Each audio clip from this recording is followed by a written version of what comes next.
স্থানত উপস্থিত থকা আমাৰ দুয়োগৰাকী প্ৰাক্তন প্ৰদেশ কংগ্ৰেছৰ সভাপতি মাননীয় ভূপেন বৰা ডাঙৰীয়া, মাননীয় ৰিপুণ বৰা ডাঙৰীয়া, উপস্থিত থকা প্ৰদেশ সেৱা দলৰ সভাপতি মাননীয় দীপবায়ন ডাঙৰীয়া, উপস্থিত থকা আমাৰ প্ৰদেশ কংগ্ৰেছৰ উপসভাপতি RP শৰ্মা ডাঙৰীয়া, প্ৰাণেশ্বৰ বসুমতাৰী ডাঙৰীয়া, উপস্থিত থকা আমাৰ জিলা প্ৰদেশ কংগ্ৰেছৰ সাধাৰণ সম্পাদিকা, শোণিতপুৰ জিলাৰ তত্ত্বাৱধায়ক বিধায়িকা শিৱামণি বৰা ডাঙৰীয়ানী, উপস্থিত থকা জিলা কংগ্ৰেছৰ সভাপতি কাৰ্তিক কৰ্মী ডাঙৰীয়া আৰু মঞ্চত আৰু এই অনুষ্ঠানত উপস্থিত থকা আমাৰ দলৰ সতীৰ্থসকল, আমাৰ বিভিন্ন স্তৰৰ পৰা অহা বুথ পৰ্যায়ৰ আমাৰ সহকৰ্মীসকল আৰু ইয়াত উপস্থিত থকা সাংবাদিক বন্ধুসকল, আমাৰ বাবে আজিৰ দিনটোত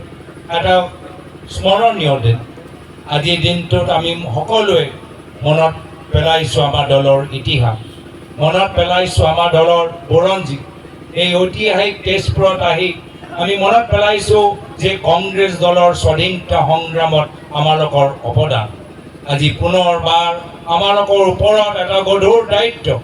আজিও আমাৰ নাগৰিকসকলৰ অধিকাৰ ওপৰত আক্ৰমণ চলি আছে।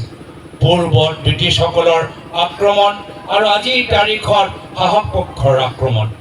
আমাৰ কংগ্ৰেছ দলৰ আদৰ্শ আছিল যে আমি নাগৰিকসকলৰ হাত সবল কৰিবলৈ বিচাৰোঁ। আমাৰ অসমৰ ৰাইজ, ভাৰতৰ জনসাধাৰণ আমাৰ বাবে নাগৰিক, প্ৰজা নহয়। আৰু সেইকাৰণে স্বাধীনতাৰ পৰা বিভিন্ন সময়ত বিভিন্ন ক্ষেত্ৰত বিভিন্ন ধৰণৰ অধিকাৰ ৰাইজক কংগ্ৰেছৰ পূৰ্বৰ চৰকাৰবোৰ প্ৰদান কৰি আহি আছে।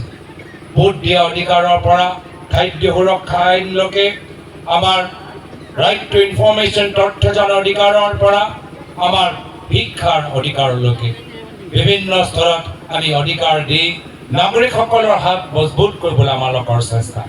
কিন্তু আজি তাৰিখত আজি আমাৰ অসমৰ জনসাধাৰণক, ভাৰতৰ জনসাধাৰণক নাগৰিক দৰে ব্যৱহাৰ কৰা নাই, তেওঁলোকক প্ৰজাৰ দৰে ব্যৱহাৰ কৰে। দিল্লীত বহি থকা মহাৰাজাজন দিছপুৰত বহি থকা ৰজাজনক নিৰ্দেশ দিয়ে আৰু এক শ্বহীদ অসমৰ জনজাতিৰ প্ৰায় 40,000 বিঘা মাটি তেওঁলোকৰ বিশেষ কোম্পানী মালিক আদানীক তেওঁলোকে বিক্ৰী কৰি পেলায়। আজি যেতিয়া সাধাৰণ ৰাইজে প্ৰশ্ন কৰিবলৈ বিচাৰে, সেইজনক জেললৈ পঠাই দিয়া যায়। যেতিয়া এগৰাকী সাংবাদিকে প্ৰশ্ন কৰে, সাংবাদিকৰ মালিকক ফোন কৰা যায়। যেতিয়া কোনোবা এগৰাকী মহিলাই যদি প্ৰশ্ন কৰে, চৰকাৰী আঁচনিৰ পৰা বঞ্চিত হয়। তো সেইকাৰণে আজি তাৰিখত ৰাইজৰ মাজত ভয়, ৰাইজৰ মাজত আতংক, আৰু এই ভয়, এই আতংক আমি শেষ কৰিব লাগিব আৰু পুনৰবাৰ ৰাইজক নাগৰিকৰ মৰ্যাদা আমাক সকলোৱে মিলিজুলি দিব লাগিব। এই ক্ষেত্ৰত আজি তাৰিখত প্ৰতিটো বুথৰ ভিতৰত কংগ্ৰেছ দলৰ কৰ্মীখিনি আমাৰ প্ৰতিষ্ঠা দিৱস উদযাপন কৰিছে।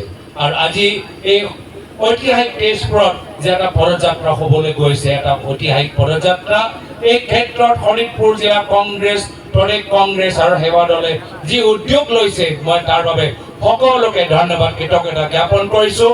আৰু আমাৰ সৌভাগ্য যে আজি এই মঞ্চত উপস্থিত আছে আমাৰ দুয়োগৰাকী প্ৰাক্তন সভাপতি ভূপেন বৰা ডাঙৰীয়া, ৰিপুণ বৰা ডাঙৰীয়া, তেওঁ আৰু তেখেতৰ লগত আমাৰ বিভিন্ন গণ্যমান্য ব্যক্তিসকল, নেতাসকল যে আজি ইয়াত উপস্থিত আছে, সকলোকে মোৰ ফালৰ পৰা আন্তৰিক শ্ৰদ্ধা নিবেদন কৰি মই ইয়াতে নিজৰ চমু দুআষাৰ সামৰিছোঁ।